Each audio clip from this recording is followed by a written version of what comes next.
I'm not the kind of person who likes to start at the end, but some stories don't give you a choice.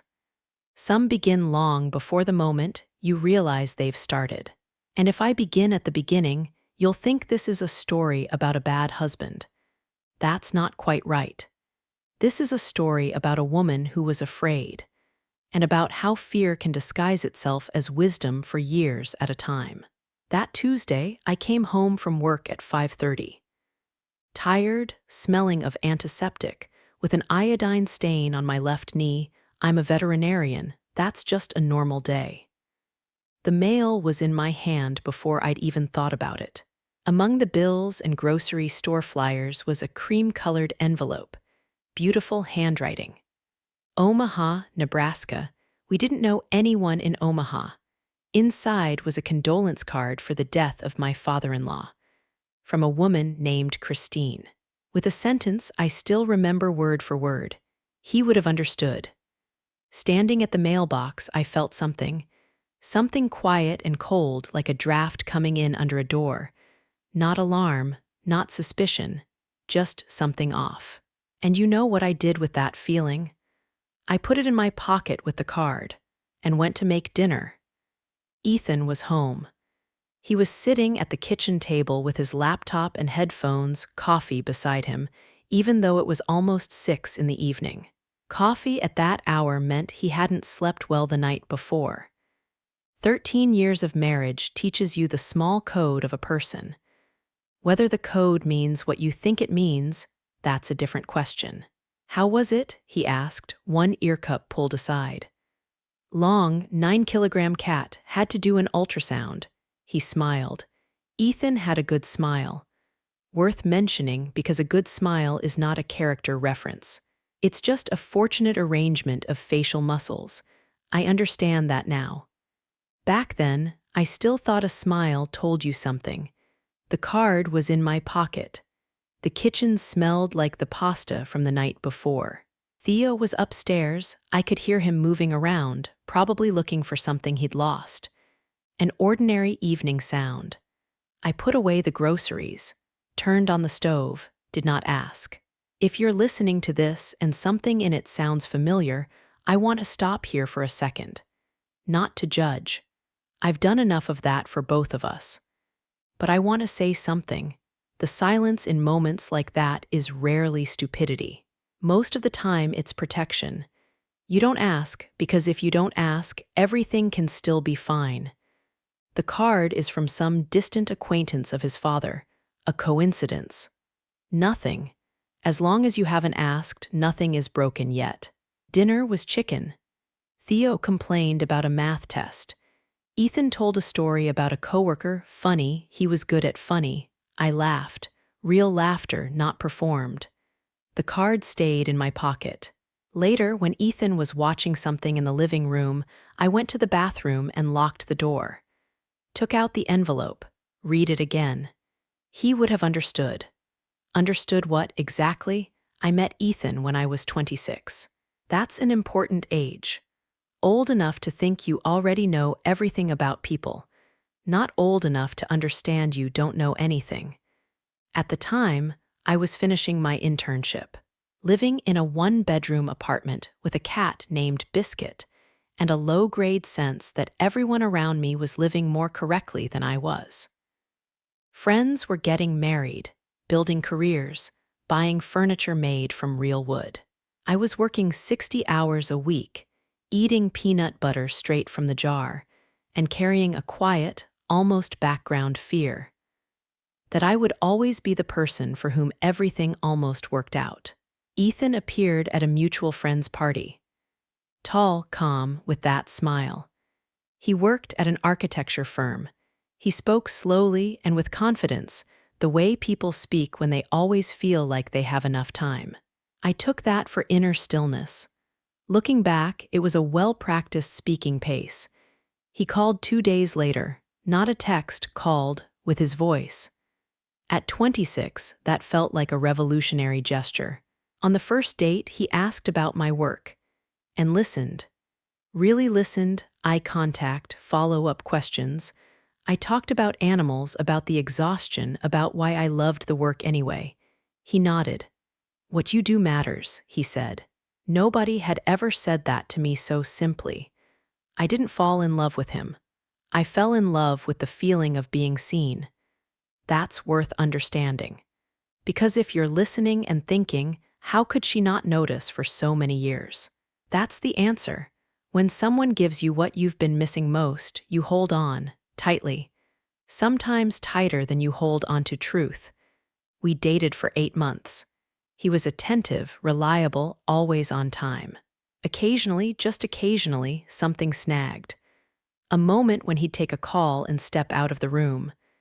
A name glimpsed on his phone screen, Chris. He said it was a colleague. I nodded. We moved on. I nodded. That's all, just nodded. I told myself it was trust, respect for his privacy. I was a modern woman. I didn't go through phones or make scenes over names in someone's contacts. The truth was simpler. I was afraid. Afraid to ask and get an answer that would destroy the one thing that felt solid. Fear and trust can look identical from the outside. The difference is only in how they feel. I just never stopped long enough to feel the difference. We married a year and a half after we met. Small wedding, warm. At the reception, Ethan's father Donald said to me, "You're a good woman, Vanessa, the real kind."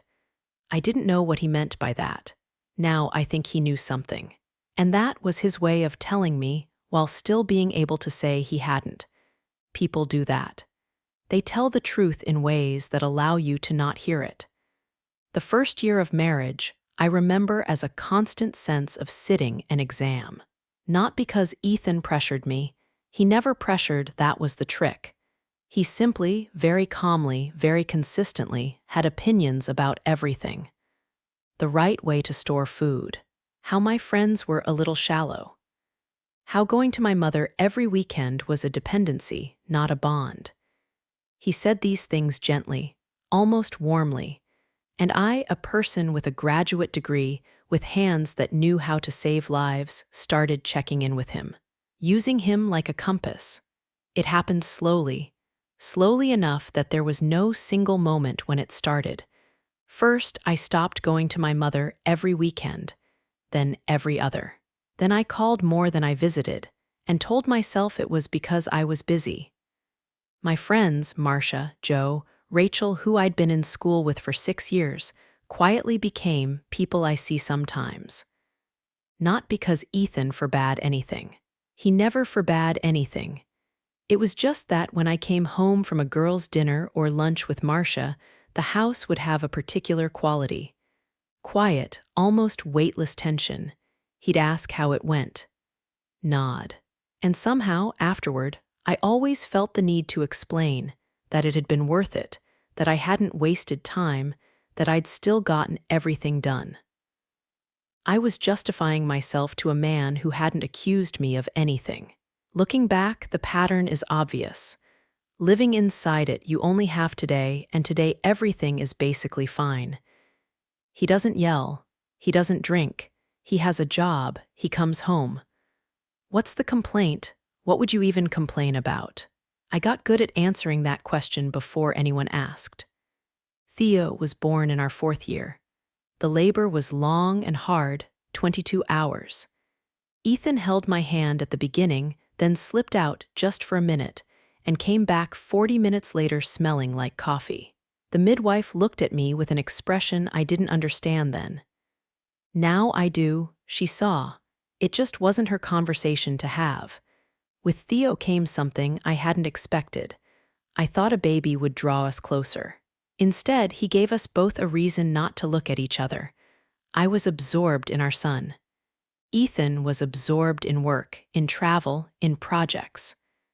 We existed in parallel, politely, almost perfectly coordinated. Two people who had learned not to be in each other's way. The clinic opened when Theo was 3. My first real choice that was entirely my own in a long time. Ethan said, "Are you sure?" It's a big risk. Not "I believe in you." Not "we'll manage." Specifically, "Are you sure?" The clinic survived, it grew, and somewhere in that process I became slightly more myself. Just slightly. but enough to start noticing things that had been slipping past before. Certain numbers on his phone, he'd see them and set the phone face down. "I'll call back later." He'd call back from another room. Each time I noticed. Each time I found an explanation. Work call. He just doesn't like talking about work at home. Perfectly normal. So do I sometimes. That was my system.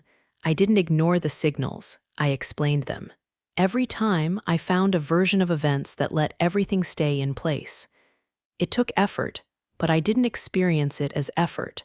I thought of it as being reasonable. In our 10th year, Donald got sick. Serious, his heart, then complications. Ethan visited him often, sometimes on weekends, sometimes alone. I stayed home with Theo and the clinic and the house. That seemed right, a son near his father in a difficult time. I was proud of Ethan for that. Donald died in February, quietly in his sleep. We buried him in a small circle of family. At the cemetery, Ethan stood very straight and didn't cry. I held his hand. His hand was dry and calm. 3 weeks later, the card came from Omaha. He would have understood.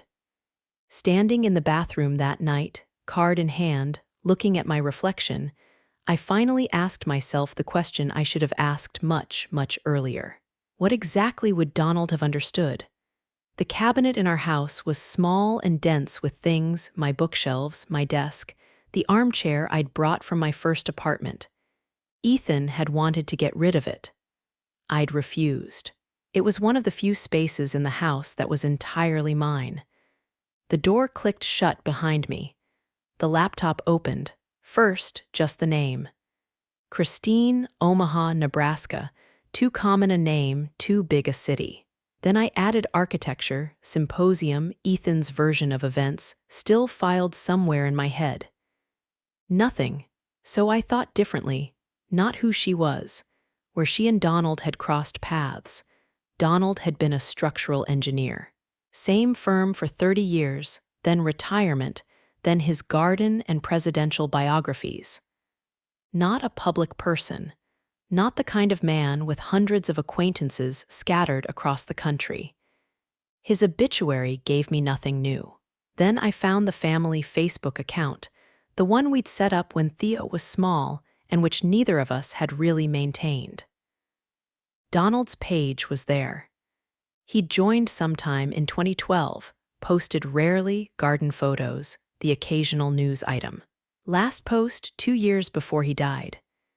I started going through his friends list, methodically, page by page. Christine Alderman, Omaha, Nebraska, open profile, a photo, a woman around 40, light hair, warm smile.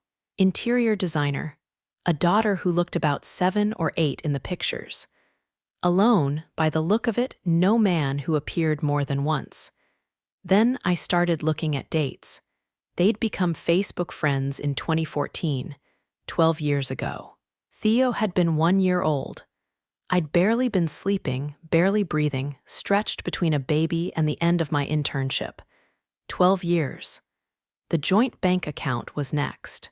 I'd never looked at it closely. We'd had an arrangement. I handled the clinic's finances. He handled personal accounts. Enough money, no problems, no reason to look. Now I looked. Cash withdrawals every 2 or 3 weeks. $300 to $500. Not suspicious on its own. But I pulled up the old shared Google Calendar, the one we'd used for logistics when Theo was small, and started cross-referencing dates. Most of the withdrawals lined up with his trips to see his father. Donald lived 40 minutes away, not in Omaha. The house was quiet around me. Somewhere above, Ethan moved across the bedroom floor, steady, unhurried footsteps. A normal Saturday morning sound. Strange thing, I didn't cry. I'd expected to, thought something would break and spill at some point. Instead, there was something else, cold, almost clinical. The feeling you get when you're looking at test results and the picture starts assembling itself. You don't have the diagnosis yet, but you know there is one. There was one. Now I needed the details. back to Christine Alderman's profile. Her daughter in the photos, light hair from her mother, but something in the shape of the face, the line of the jaw, the laptop closed, then open again, one more look. The girl looked like Ethan, not unmistakably, not in a way that would have stopped a stranger. But I had spent 4 years learning every feature on my son's face. The shape of the forehead, the distance between the eyes, that slight asymmetry in the left brow. Completely still, sitting in my chair. Outside the window, a neighbor walked his dog. A car went past. Everything was entirely normal out there and entirely and permanently changed in here. There's a moment, and if you've been through something like this, you know it, when you find not just an answer but the scale of the thing, when the picture unrolls and you see it whole. The first feeling isn't fury. The first feeling is almost calm, because the worst thing has already happened. You just didn't know it until now. A new document, I started typing, dates, amounts, her name, everything I'd found. If this was what it looked like, I wanted to know completely, all of it, to the end. Only then would I decide what to do. Margaret called on Wednesday. She always wanted to be called Margaret, never Mom, which I'd once taken for coldness and later understood was just honesty. She called around noon and said she wanted to go through Donald's things in his study. Hard to do alone. Could I come Saturday? Of course, I said. That Saturday, Ethan had a work retreat. He'd told me Thursday evening, between dinner and the television. I nodded. Once I would have thought nothing of it. This time I noted it and said nothing. The drive to their house was 40 minutes. Small house, tidy, with the garden Donald had shaped over 20 years. Margaret met me at the door the way she always did, back straight, neat blouse, not a single unnecessary movement. 72 years old and no intention of appearing otherwise. Tea in the kitchen first. Theo, the weather, the neighbor's fence that was finally fixed. Margaret had never been the kind of mother-in-law who reached into your life uninvited. I'd always considered that comfortable. Now, I wondered whether it had been something else, whether she simply knew that some conversations weren't hers to start. Donald's study was small and packed with decades of accumulation. Books, folders, boxes of documents. He'd never thrown anything away. Margaret said, 3 piles, trash, donate, keep. I nodded and picked up the first box. We worked quietly. A good quiet, purposeful, without awkwardness. After an hour, Margaret said she'd go put the kettle on. I stayed. The next box held personal papers. Old letters, postcards, photographs. I went through carefully, setting things in the keep pile. Young Donald in photos I'd never seen. Letters from the service. Their marriage certificate. Then, an unsealed envelope, no label on the outside, and on the front, in Donald's handwriting, penciled in one word. Vanessa. It sat in my hands for what felt like 3 minutes. Then I opened it. 2 pages handwritten, large, slightly uneven letters, the handwriting of a man more at home with blueprints than correspondence. Vanessa. If you're reading this, I either didn't manage to tell you in person, or I didn't find the courage. Most likely the second. I've known about Christine since 2013. Ethan told me himself, not out of any desire to be honest, but because he needed to tell someone. That's how people are when they can't carry things alone. I told him to end it. He said he would. He didn't. I didn't tell you. That was my mistake, and I lived with it. I told myself maybe it would pass, maybe things would sort themselves out, maybe it wasn't my place to involve myself in my son's marriage. All of that was cowardice. Cowardice with different names. You are a good woman, you deserve the truth. You deserved it a long time ago. Christine Alderman, Omaha, they've been together since 2012. She has a daughter. Ethan knows about the girl. I don't know whether you do. Forgive me for the silence. It cost me. I hope it costs you less. Donald. The second page held a name, an address, a phone number. Christine Alderman, Omaha, Nebraska. The study floor was very still. Margaret's kettle clicked and started to run in the kitchen. Donald had written this letter and placed it in a box. He hadn't sent it. Hadn't said it to my face. He'd put it with his private papers, where it would certainly be found after he died. His way of telling the truth without speaking it while he was alive. Cowardice with different names. He'd written it himself, and the strange thing was I didn't judge him for it, because I knew that mechanism from the inside, 13 years of it, knowing and not knowing simultaneously, seeing and looking away, filing truth in a box and never opening it. Donald and I had been alike. His box just happened to be literal. Margaret came back with the tea. She stopped in the doorway, saw me on the floor with the papers, and said nothing. Set the mug down beside me, took a seat in the chair across, a long moment between us. "Did you know?" I said. Her hands rested in her lap. I suspected. Donald didn't tell me directly, but I was married to the man for 48 years. I knew when he was carrying something. "And you said nothing either." And I said nothing either. No accusation in my voice, no defense in hers. We just held that fact between us, both feeling the weight of it. "He would have understood," I said quietly, the phrase from Christine's card. Margaret raised her eyes. Donald said, toward the end, that he wanted to correct one thing before he went. He didn't say what. She looked at the papers in my hands. Maybe he found a way. We spent another 2 hours going through boxes. Quietly, carefully, trash, donate, keep. At the door, as I was walking to my car, Margaret said, "Vanessa," I turned. "He loved you, Donald, in his way. He just never figured out how to do it right." Into the car, engine on, out onto the road. On the highway, with Donald's letter in my bag on the passenger seat, something finally gave. Not loudly, not dramatically. Quietly and inevitably, the way something gives when it's been held by effort for too long. The whole drive home, I cried, not for Ethan, for Donald, for Margaret, for the version of myself at 26, at a mailbox, catching a glimpse of a name she decided not to see. For all of us who knew and said nothing, thinking we were protecting each other, when really we were just afraid. Home at 6:30. Ethan was in the kitchen, garlic and olive oil, something warm on the stove. Theo at the table with a textbook, swinging his feet. A normal Saturday scene. Warm, almost perfect. "How's Margaret?" Ethan asked without turning around. "She's managing," coat on the hook. Upstairs to change.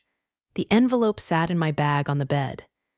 Dinner was quiet in the useful way, food, Theo's week, some story of Ethan's that made everyone laugh. I laughed in the right places, cleared the plates. Said I was tired, went upstairs. That night, lying beside Ethan while he slept, I wasn't thinking about Christine or the letter or the girl in the photographs. I was thinking about myself, about who I'd been before him, about what was left of that person. And I realized I didn't know. That frightened me more than the affair. Sunday morning, Ethan went out to the garage and Theo was at a friend's, the house to myself. I called Marcia. We hadn't really talked in 7 years. Birthday messages, Instagram likes, let's get together soon, and never did. My fault. The fault of a choice I'd called comfort. She answered on the second ring. "Vanessa," genuine surprise in her voice. It closed my throat. "Hi, I know it's been a long time, I know I've been absent, but I need to talk to someone who knew me before." A pause, short. "I'm free after 3, Marcia said. No questions, no reproach, just after 3. The cafe she chose was small and quiet, with wooden tables and coffee that took its time. Marcia had cut her hair since I'd last really seen her. New glasses. Same way of listening, full attention, nothing held back. I told her everything. The card. Christine, Donald's letter, not looking for advice, just finally saying out loud what had only ever been inside. When I finished, she wrapped both hands around her mug. Do you remember how you explained why you'd stopped going to your mother so often? I was busy. You said, Ethan thinks it's an unhealthy dependency. Word for word. I remember because I almost said something I should have. I made my own choices, I said. He didn't make me. I know, that's why I stayed quiet. I respected your choices. She looked at me steadily. I just wanted you to know that I saw. The people who love you, they often see. They just don't say, because it's your life. Sometimes you wish they wouldn't respect it quite so much. Sometimes you wish someone would say, stop, look at what you're doing. But that was never their job, it was mine, and I hadn't been doing it. Monday morning, Ethan at the office, Theo at school, I found a lawyer. Not through anyone I knew, through reviews, methodically, the way I'd approach anything else. A woman, family law, divorce, and asset division. I made an appointment for Wednesday. Told no one. That, too, was new. Before, I couldn't hold my own decisions without someone else's approval first. I checked everything through other people, like holding something up to a light. Is this reasonable? Is this right? Too much. This time I made the appointment and closed the laptop. Reasonable, right, not too much. The rest of the week, I lived alongside Ethan as usual. A conscious choice, I needed time, needed the facts sorted before anything shifted. The lawyer would clarify the details. Marcia was there. I thought often about Margaret, carrying her piece of this for years in silence beside a man who was carrying his. Evenings, while Ethan watched television, I sat at my desk and wrote. Not a case file, just thoughts. What I wanted, what I didn't, who I'd been before and who I'd become. Which parts of who I'd become were my choice and which were quiet surrenders I hadn't noticed making. Both lists were long. Wednesday, the lawyer. Diane Holloway, early 40s, close-cropped hair, a very calm voice. She listened for 20 minutes without interrupting. Then a few precise questions, assets, the clinic, how the accounts were structured. You're in a strong position. The clinic is in your name. Mine, joint account? Yes, but most of what's in it came from the clinic. Even better, she explained the process. Timelines, options. No extra words, no hand-holding, exactly what I needed. Sitting across from her, I felt something in me level out. Like walking a long time on uneven ground and suddenly feeling solid floor. At the door she said, whenever you're ready, call. We can begin at any point. Any point, my timeline, my decision. For the first time in 13 years, the pace was mine. Friday evening, Ethan asked if I was all right, said I seemed a little different. His voice was the usual register, gentle, mildly concerned. The voice of a man who cares. Before, I'd have said tired, just tired, everything's fine. Yes, I said, everything's fine. Technically untrue. But sitting with that truth didn't break me anymore. I wasn't obligated to be honest with someone who hadn't been honest with me. Not revenge, just. I was done playing by the rules of a game I'd never agreed to. Saturday morning, Theo went to a classmate's for the day. Ethan at the kitchen table with his coffee and his newspaper, he still took a print newspaper, called it a small luxury. Reasonable enough. I poured my coffee, sat down across from him, took Donald's letter from my pocket, set it on the table between us. Ethan looked at the envelope, then at me. And in the first fraction of a second, before his face had time to arrange itself, I saw that he knew.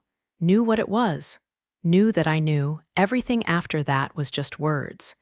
He picked up the envelope, hand steady. He unfolded the pages carefully, almost gently. Read slowly. I watched his eyes move across his father's handwriting, the handwriting of a man who was gone and had finally said something true. He folded the pages back, set the envelope on the table, looked up at me, not panic, not shame, not the relief of someone finally caught. Something else entirely. Something almost technical, like a switch thrown in a system that knew the drill. Vanessa. His voice was soft, carrying a slight exhale, the sound of someone signaling that this is painful territory, but they're prepared to walk through it. I understand why you're worried, but you need to understand the context. I said nothing. Dad, in those last months, you saw how he changed.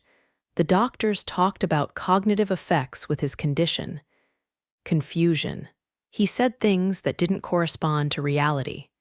Steady, sympathetic, almost as if explaining something difficult that he also found sad. Christine is a woman we worked with around 12 years ago. A short project in Omaha, joint venture with a local firm. Dad came out, met the team. He probably remembered her, she made an impression. They may have stayed in touch. That's all. He paused. Exactly long enough for doubt to begin forming, if doubt were something I was still capable of. What he wrote about the girl, I don't know where that came from. Vanessa, she has a daughter by someone else. It has nothing to do with me. Dad may have gotten confused, may have filled in gaps. He was very ill. He held my gaze, openly, a trace of sorrow in his eyes, a son speaking about his sick father, a husband clearing up a misunderstanding. Beautifully constructed. Sitting across from him, that's exactly what I thought. Beautifully constructed, every piece in place. Donald's cognitive decline explains the letter. A work project explains Christine. The sorrow in his eyes explains his silence all these years. Once, I would have reached for the logic. Once I would have thought, but what if? What if the letter really was written by a confused man who got things mixed up? What if the girl just looks like him and I talked myself into it? What if Chris in his phone 8 years ago really was a coworker? What if I'm wrong, and it's better not to destroy what exists? That path was familiar. 13 years of walking it. Ethan, I said. He looked at me, patient, willing to give me whatever time I needed. Donald wrote that letter and put it somewhere I would find it. He wrote my name on the envelope. He wrote a specific name, a specific city, a specific year. That isn't confusion. That's a man who needed me to know something. Vanessa, and here's what's interesting. My voice was even, surprisingly even. I'm not angry with you about Christine. I am angry, but not about Christine. I'm angry about this, what you're doing right now. Something in his face went very still. You're sitting in front of me with your father's letter on the table, and you're explaining cognitive decline. You're looking me in the eye and telling me about a work project in Omaha. Right now, in this moment, you still think I'll believe you. Silence. You think I'm the same woman who nodded 13 years ago when she saw the name Chris on your phone. He opened his mouth. Don't, I said. He closed it. Looking at him, this man I'd known for 13 years and hadn't known at all. His calm hands. His good smile, absent now. His face, for the first time in front of me, not knowing what to do. And here's what I understood. Sitting in that kitchen on that Saturday morning, coffee going cold, Donald's letter between us. I didn't need his confession. I'd thought I would. Thought there would be something unresolved without it. Something I'd circle back to, doubting myself, checking the facts again. Thought I needed to hear him say, yes, it's true, yes, I lied, yes, all of it. But he had just, right in front of me, chosen to lie again. With his father's letter in front of him, with me across the table, not screaming, not falling apart, just watching. He looked at all of it and reached for the same mechanism he'd used for 13 years. Because he had no other way. Not because he was a monster, because it was the only mode he knew for being near people. And that was the final answer to the question I'd been afraid to ask since I was 26. Not whether he'd been unfaithful, but who he actually was.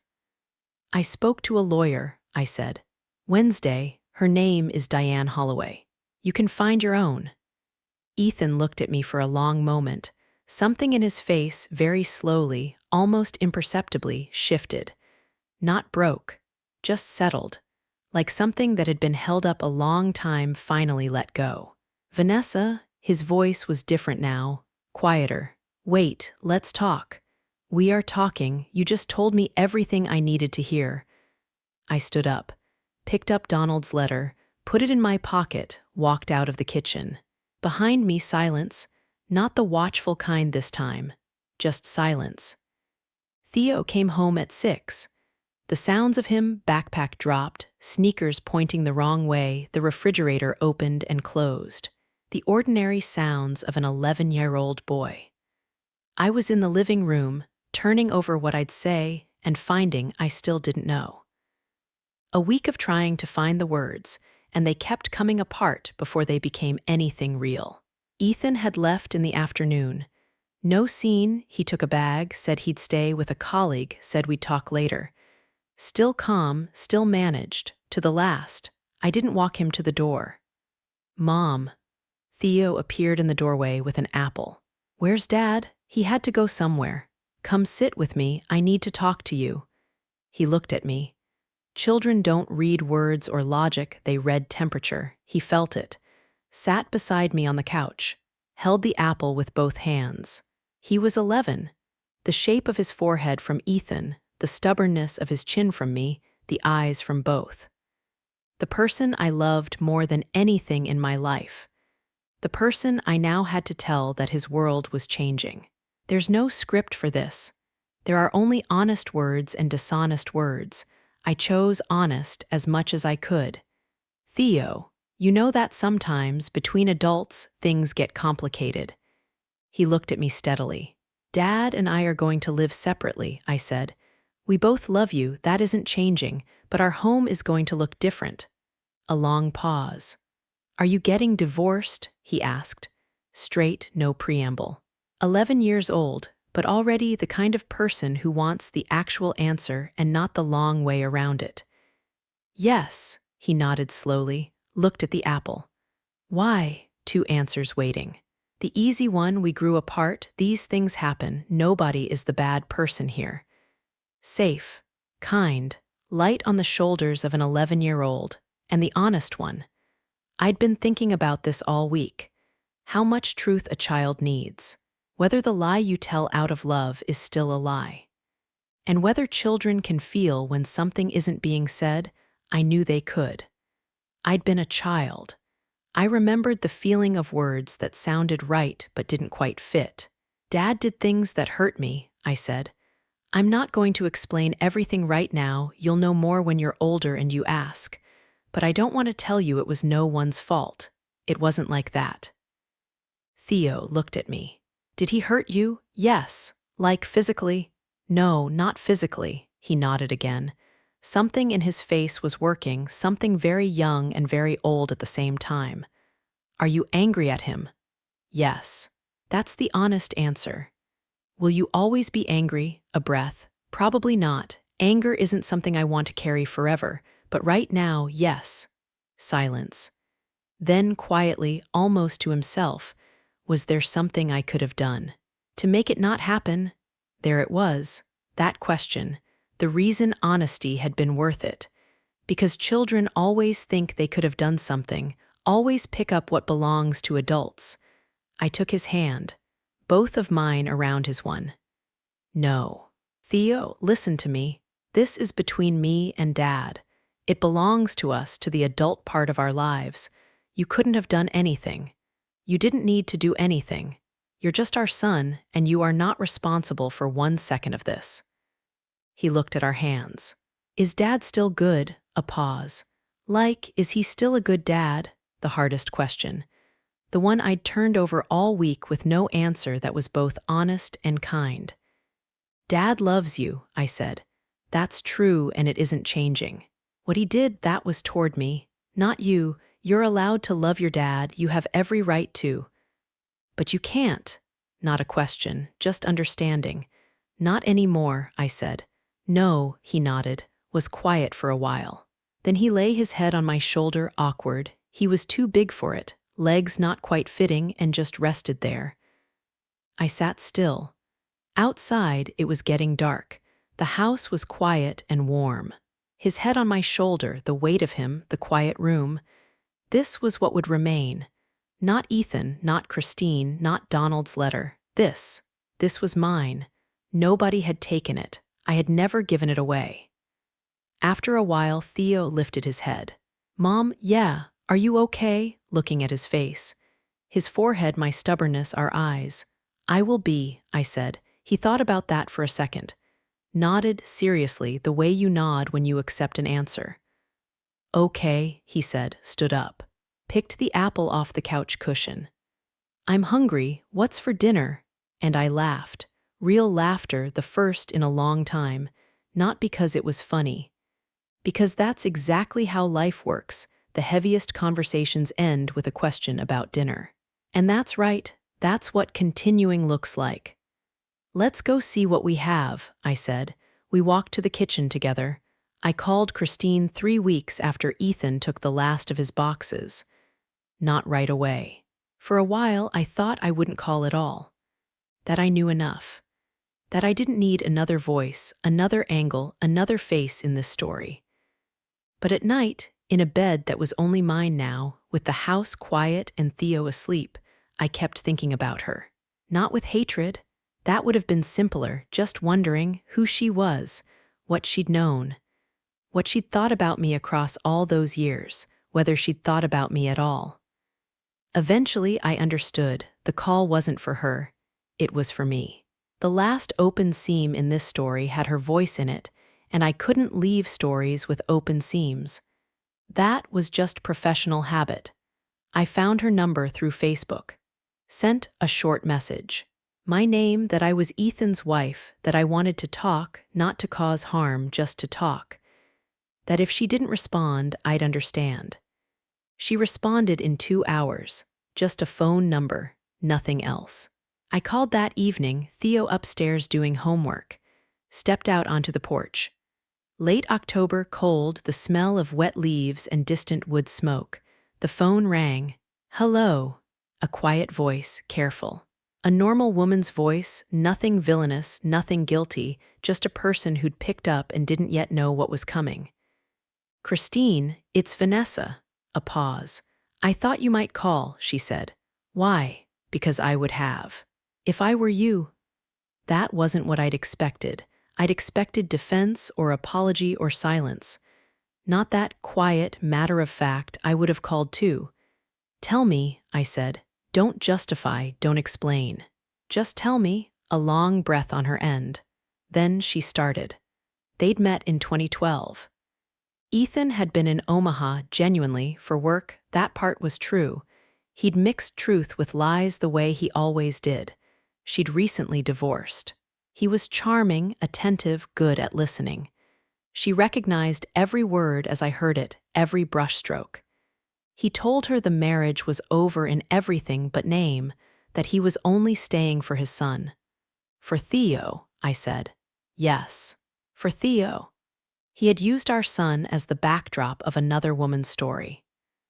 Theo existed in 2 versions at once, the real one upstairs doing homework, and the invented one, the reason Dad couldn't leave, the sympathetic detail that kept Christine waiting.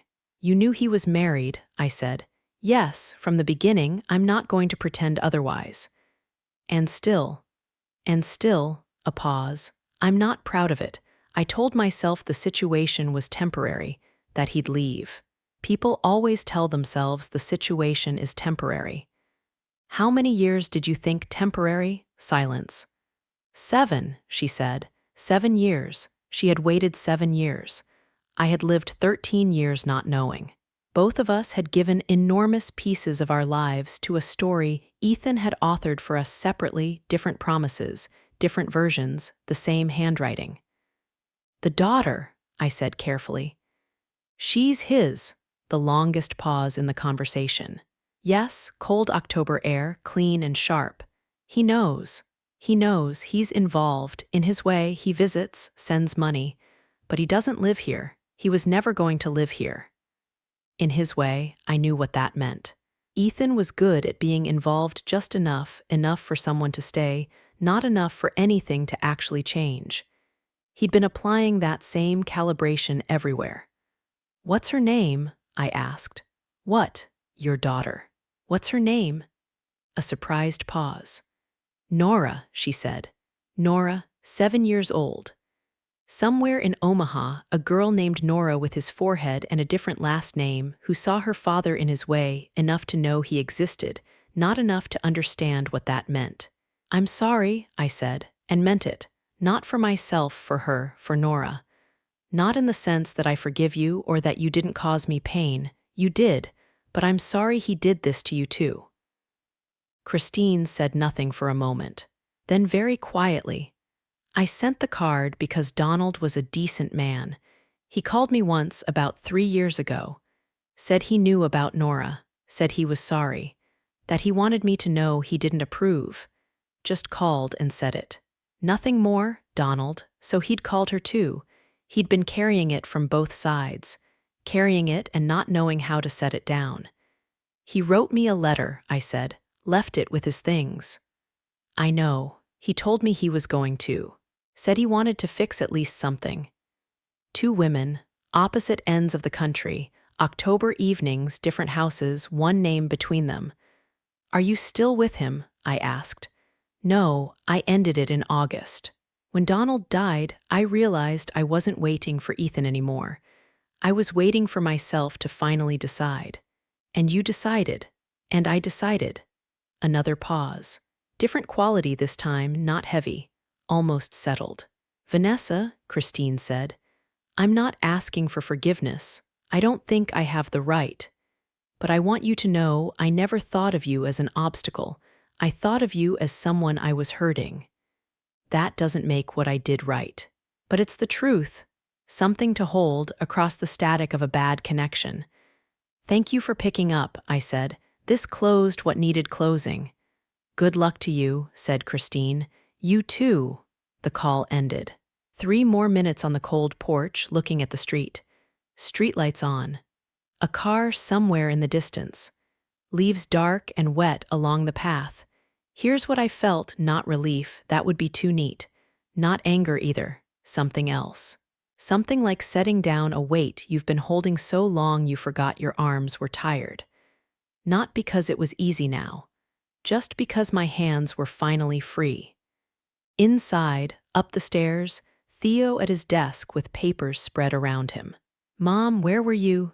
"On the porch, phone call." "It's cold out." "I know." He looked at me for a second, his serious look, and nodded, turned back to his homework. The kettle in the kitchen, water coming slowly to a boil. The last open seam, closed. Now forward, I'm 42 now. A year and 3 months since that Saturday morning when I put Donald's letter on the table between us. A year and 3 months is not very long, but sometimes time is measured not in months, but in how much fits inside them. The divorce took 8 months. Diane Holloway was exactly the lawyer I needed, precise, no wasted words, no drama. The clinic stayed mine entirely. We sold the house. I didn't want to keep it. Too many layers in the walls. The apartment I bought is smaller, lighter, with big windows and no study that had always been slightly more his than mine. Theo lives with me. He sees his father on weekends. Ethan found a place 20 minutes away, which was his idea and, honestly, a good one. Theo calls him when he wants. I don't push and I don't hold back. Those are their own two people finding their way to each other. He asked me once, does he know everything now? I said when he's ready, I'll tell him more. He nodded and didn't ask again. He's always known when enough is enough. Marcia is back in my life. We meet every couple of weeks, coffee, sometimes dinner, sometimes just a call. She has never once said I told you so, though she had every right. That's one of the reasons she's my friend and not just someone from before. The clinic grew. This year I brought on a second vet, young woman from Texas, sharp and exacting. She reminds me of myself at 30. Sometimes I look at her and think, I hope she knows what she wants. I hope she doesn't wait for someone to give her permission. About Ethan, he found someone. Mutual friends, I heard it by accident. Not Christine, someone new. I thought I'd feel something sharp when I found out. Anger, maybe, or pain, or even that bitter satisfaction of knowing exactly what he is. Instead, I felt almost nothing. Not because I stopped caring, but because his story is no longer my story. That's a good feeling, unexpectedly good. Here is what I want to say to you, to whoever has been listening. Not about the affair, not about the lies, about something else. I spent 13 years next to a man who lied. That's his responsibility, his choices, his life to carry. But I also spent 13 years alongside myself, and that part belongs to me. The nodding when I shouldn't have nodded. The explaining of things that didn't need explaining. The fear that I called trust and the silence I called wisdom. I've been thinking about cowardice with different names. Donald wrote that about himself, but it fits me too. Every time I noticed something and reached for an explanation instead of a question, that was mine. My choice. My particular way of keeping everything intact. Recognizing that was the hardest part. Harder than the affair. Harder than the letter. Harder than any conversation I had in the middle of all of it. Because it would have been so much simpler to say this was only done to me. But I'm tired of that role. I played it long enough. Now I have an apartment with big windows. A clinic that's mine. A son who nods seriously and asks about dinner. A friend who never said I told you so. And a question I've finally learned to ask myself before I file the answer away. What do I actually feel right now? Tell the truth. Sometimes the answer is uncomfortable. Sometimes frightening. Sometimes it would be easier not to know, but I'm someone who asks now. That's not the end of a story, that's the beginning of a different one, and I'm glad it's mine.